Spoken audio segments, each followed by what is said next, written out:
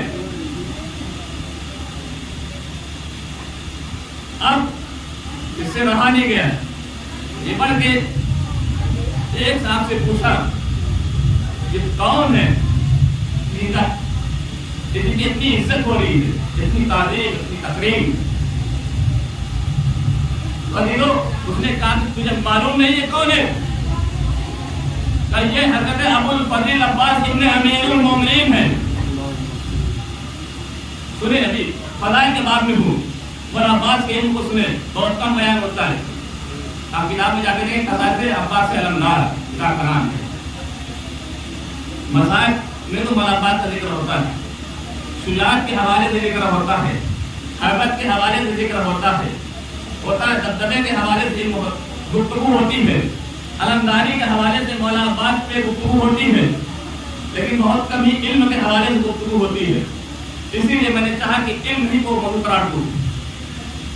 وہ کہتا ہے کہ عالم یہ ہو گیا کہ میں گش کی عالم میں چلا گیا، وہ چاہتا میں گر جاتا، لیکن فضل الہی شامل حال ہوا، میں نے اپنے آپ کو سنبھالا، اپنے آپ کو سنبھالا۔ اب وہ کہتا ہے عزیزو، اور یہ کام بیان کر رہا ہے کس سے بیان کر رہا ہے؟ ان علماء سے جن کے درمیان اس نے یہ گستاخی کی تھی، بےادبی کی تھی۔ جب بیان کر رہا ہے، جب وہ علماء، وہ عالم دین جب اگلے دن صبح میں آئے کہ چلو دیکھے تو اس کا انجام کیا ہوا، آئے اس کے دروازے پہ دخل باب کیا، دروازہ کھلا، اندر سے آواز آئی کہ وہ یہاں پہ نہیں ہے، وہ روضے ابو الفضل عباس پہ گئے ہوئے ہیں۔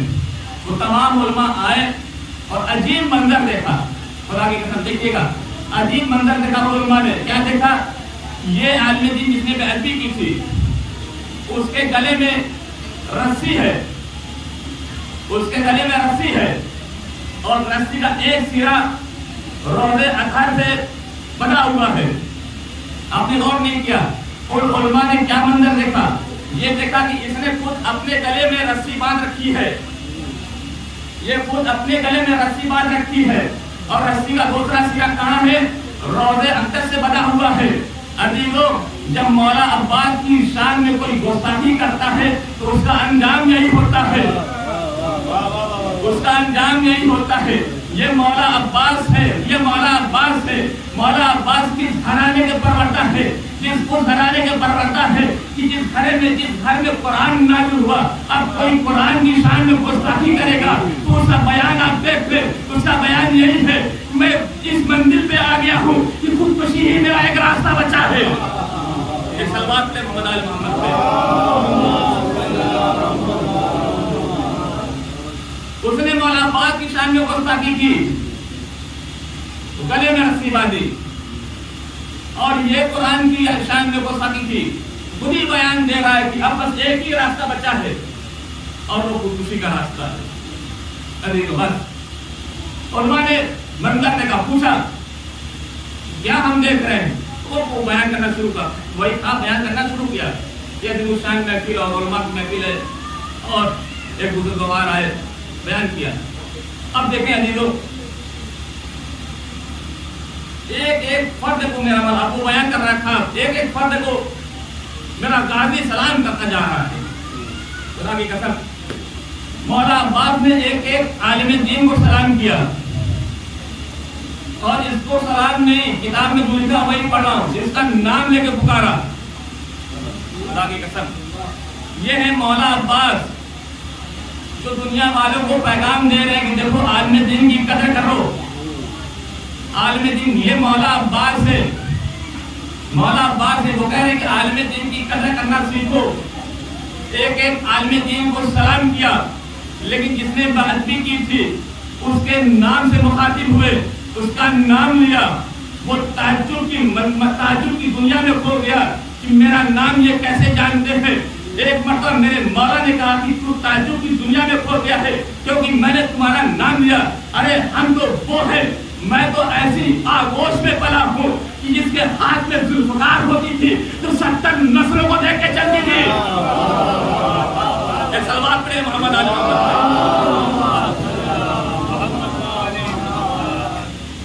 جو 70 نسلوں کو دیکھ کے چلتی تھی، تو میں تو ایسی آغوش میں پلا ہوں۔ اس کا نام لیا، اس کا حسب نسب، اس کا شجرہ بیان کیا۔ اس کے بعد اس نے ہاتھ جوڑا، مولا مجھ سے بہت بڑی گستاخی ہوئی، مجھے معاف کر دیجیے۔ میرے مولا نے کہا میں نے معاف کیا، خدا نے بھی معاف کیا۔ کیوں حسین کیوں معاف کیا مولا عباس؟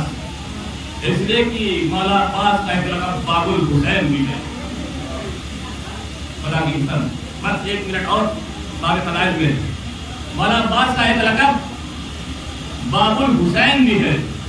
بس جس طریقے سے امام حسین علیہ السلام نے جناب خود کو معاف کر دیا تھا، جناب عباس کو باب الحسین معاف کیا، لیکن اس کے شاند مولا نے ہاتھ رکھا تو کہا سنو، تو اپنے علم کا موازنہ ہمارے علم سے کر رہا ہے، جبکہ تم جب اس دنیا میں آئے تو جاہل تھے،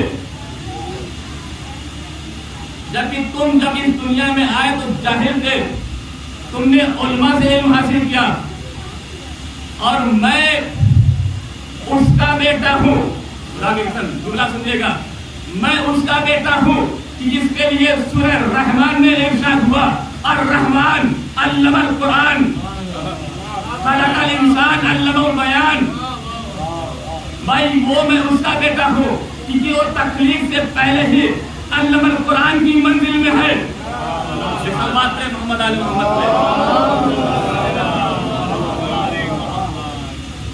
تمہارا علم شک کی بنیاد پہ ہے، میرا علم یقین کی بنیاد پہ ہے۔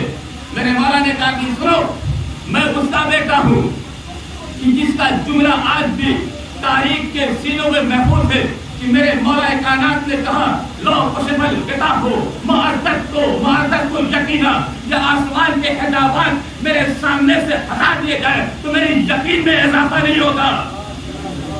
میں اس کا بیٹا ہوں، اور سنو میں اس کا بیٹا ہوں کہ جس نے اللہ کو دنیاوی علامتوں کے ذریعے سے نہیں پہچانا، خدا کی قسم میں اس کا بیٹا ہوں کہ جس نے اللہ کو، ہم نے سورج کو دیکھا تو یہ مانا کہ اللہ ہے، ہم نے چاند کو دیکھا تو یہ مانا کہ اس کا کوئی خالق ہے، ہم نے ستاروں کو دیکھا تو یہ مانا کہ اس کا کوئی خلق کرنے والا ہے، ہم نے اس زمین کو دیکھا یہ تسلیم کیا کہ کوئی خالق ہے، اس کا کوئی پیدا کرنے والا ہے، ہم نے آسمان کے شامیانے کو دیکھا یہ تسلیم کیا کہ کوئی خالق ہے، کوئی پیدا کرنے والا ہے۔ یہ ہمارے لیے علامتیں ہیں اللہ کو پہچاننے کے لیے، اس کی معرفت کے لیے۔ لیکن میرا مولا کہتا ہے میں اس کا بیٹا ہوں کہ جس نے کہا من دلہ اللہ ذاتی بے ذات ہی، کہ میں اس کا بیٹا ہوں جس نے کہا من دلہ اللہ ذاتی بے ذات ہی، ہم نے خدا کو خود اس کی ذات کے ذریعے پہچانا۔ ایسا بات ہے محمد علی محمد، میں اس کا بیٹا ہوں، ہم نے خدا کو اس کی ذات کے ذریعے پہچانا۔ اور ہم خدا کو کیسے پہچانتے ہیں؟ جب ہم اپنی ذات کا عرفان حاصل کر لیتے ہیں۔ لیکن بلاغہ میں میرے مولا نے ارشاد فرمایا، من عرف نفسہ فعرف ربہ، اس نے اپنے نفس کو پہچان لیا، اس نے اپنے رب کو پہچان لیا. لیکن یہاں منزل جداگانہ ہے. یہ ہماری منزل ہے کہ جب ہم اپنے نفس کو پہچانے تب اپنے خدا کو پہچانتے ہیں. وہاں اہل بیت علیہ السلام ہے جو اللہ کو اس کی ذات کے ذریعے ہی پہچانتے ہیں. اس کے ضمیر کو جوڑا، اس کے ضمیر کو جوڑا. اوتار تمہارا علم تھا، ہمارا علم تھا. ہم اس گھرانے سے وابستہ ہیں جہاں پہ آیت ترتیب کا پہلا ہے.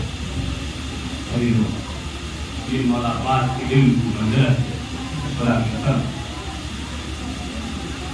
روزے شب عاشور جب چراغوں کو گل کر دیا مولا حسین نے اور یہ کہا کس کو جانا ہو چلا جائے، اس لیے کہ یہ میرے خون کے پیاسے ہیں. کس کو جانا ہو چلا جائے. لوگ چراغ گل کر دیتا ہوں، اگر روشنی میں اجالے میں سے نکل آتی ہے تو چراغ کو گل کر دیتا ہوں.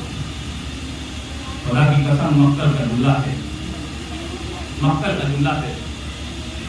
سب سے پہلے جو ذات کھڑی ہوئی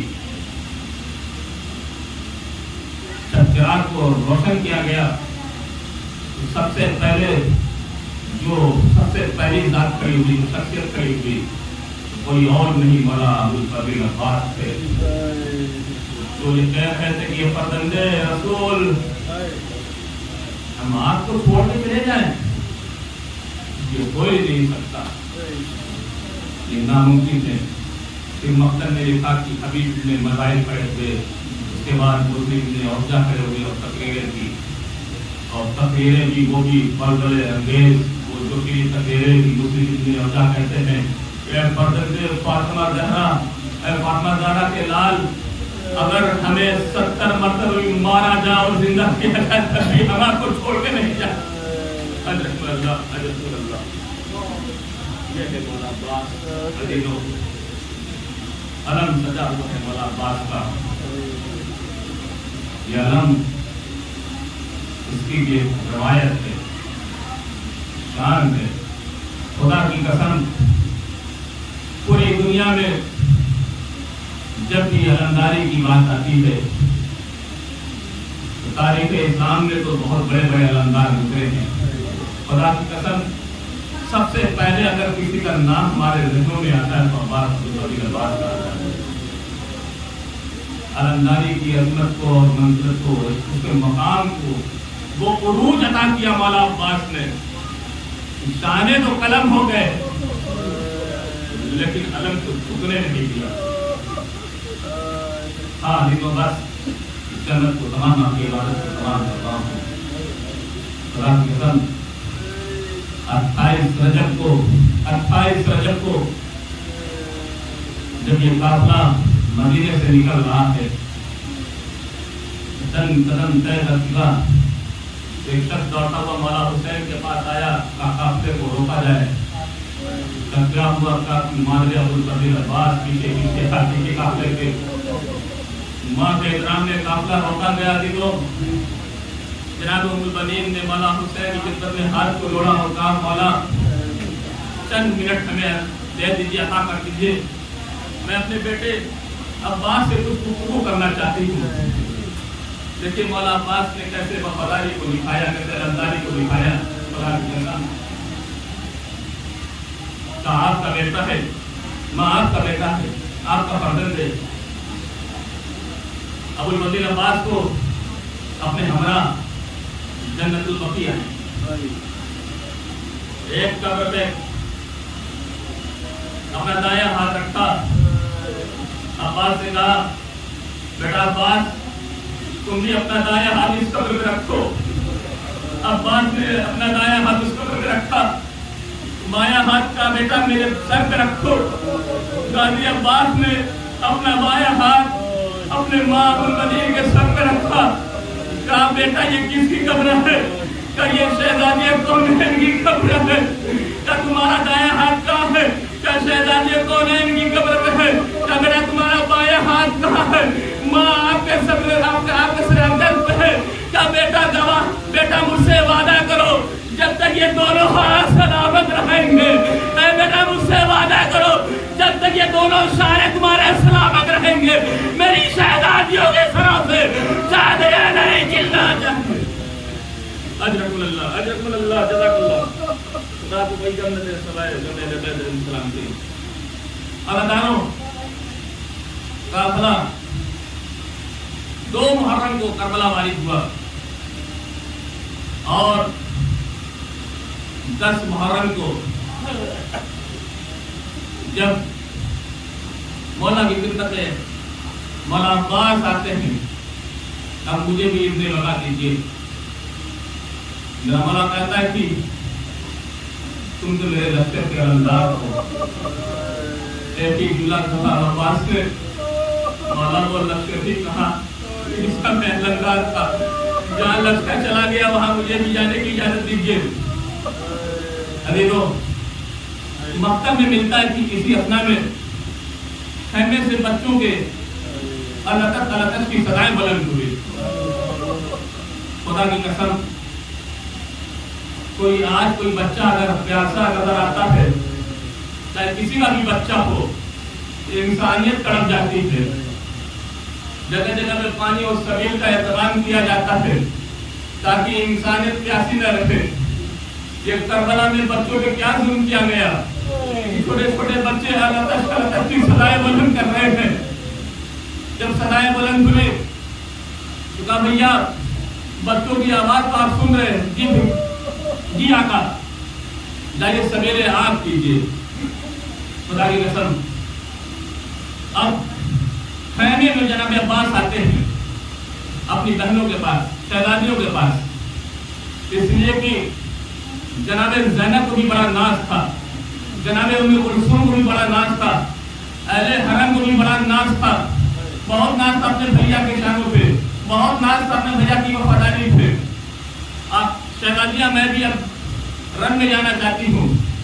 مکتب میں جملہ ملتا عزادارو، جناب زینب اجازت تو جناب عباس کو دے دیتی ہے، ایک مرتبہ بیویوں کے حلقے میں جاتی ہے اور کہتی ہے کہ اے بیویوں مجھے معاف کرنا، میں نے تمہارے پردوں کی ذمہ داری لی تھی لیکن میں نے اپنے بھیا کے شانوں کو اوپر لی تھی، اب مجھے یقین ہو گیا اس لیے کہ میرا بھیا میدان قتال کی طرف جا رہا ہے، اب مجھے یقین ہو گیا کہ ہمارے سروں پہ اب چادریں سلامت نہیں رہیں گی۔ اجرکم اللہ، عزادارو بس منزل سے قریب ہو رہا ہوں۔ ہاں، مولا عباس ایک ہاتھ میں علم، ایک ہاتھ میں نیزہ ہے، ایک ہاتھ میں علم، ایک ہاتھ میں نیزہ ہے۔ فرات پہ قبضہ کیا اور چلو میں پانی لیا، چلو میں پانی لیا۔ اور مقتل میں ملتا ہے، جیب جملہ ملتا ہے جو میں نے پڑھا العباس میں، خصائص عباس کے اندازوں کتابوں میں، یہیں پہ جناب مولا عباس نے وفاداری کا حق ادا کر دیا۔ خدا کی قسم، کوئی اور اگر دنیا کا ہوتا تو سب سے پہلے پانی پیتا، اس لیے کہ 3 دن کا بھوکا پیاسا ہے، لیکن یہ عباس علمدار ہے، لیکن یہ وفادار ہے، یہ تمنائے علی ہے، یہ ام المؤمنین کا نام ہے۔ جیسے ہی چلو میں پانی لیا مجھے یقین ہو گیا کہ اس پانی میں کبھی شہزادی سکینہ کبھی چہرہ نظر آیا ہوگا، کبھی اس ششمائے کبھی چہرہ نظر آیا ہوگا جو 3 دن کے بھوکے اور پیاسے آئے۔ عجب اللہ، پانی کو فرات کے حوالے کیا، مسکینے کو پانی سے پر کیا، واپس آئے۔ اب مولا عباس کی پوری توجہ ہے کہ کسی طریقے سے یہ مشکیزہ خیام حسینی تک پہنچ جائے، خیام حسینی تک پہنچ جائے۔ دیکھیے عباس ہے تمنا علی، عباس کی تمنا ہے کسی طریقے سے یہ سکینہ کا مشکیزہ سکینہ تک پہنچ جائے، لیکن عزادارو چند قدم چلے تھے، ایک ظالم نے ایسا وار کیا، تانا شانہ قلم ہوا، چند قدم اور چلے، ایک ظالم نے ایسا وار کیا، آئے عباس کا بایا شانہ بھی قلم ہو گیا، علم کھا کے کربلا پہ آیا، لیکن عباس کی وفاداری کو دیکھئے، عباس چاہتے ہیں کہ دے مشق سکینہ سکینہ کے پاس پہنچ جائے اپنے سینے سے مشق سکینہ کو سنبھالے ہوئے قیام حسینی کی طرف رفتاری کے ساتھ آگے بڑھ رہے ہیں. خدا لعنت کرے حرملا پہ اس نے ایک تیر ایسا لگایا عزادارو قیامت ہو گئی. وہ مشق سکینہ پہ آگے لگا. عباس کی امیدیں ٹوٹی, عباس کی تمنا پامال ہوئی. اب عباس کہتے ہیں میں قیام حسینی کی طرف جا کے کروں گا بھی تو کیا کروں گا, اپنے گھوڑے کا رخ فولاد کی طرف موڑا. عزادارو قیامت ہو گئی. ایک ظالم نے ایسا گرد مارا, اب میرا مولا گھوڑے میں سنبھل نہیں سکا.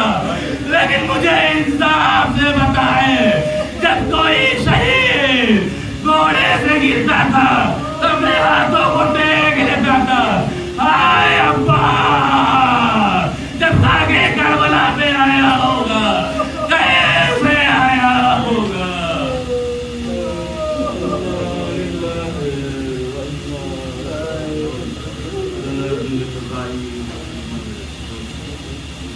بننے والے تجھے واسطہ محمد آل محمد کا اللہ مولانا حجانی جان مالک کے پاس پریشان حال کی پریشانی کو دور فرما.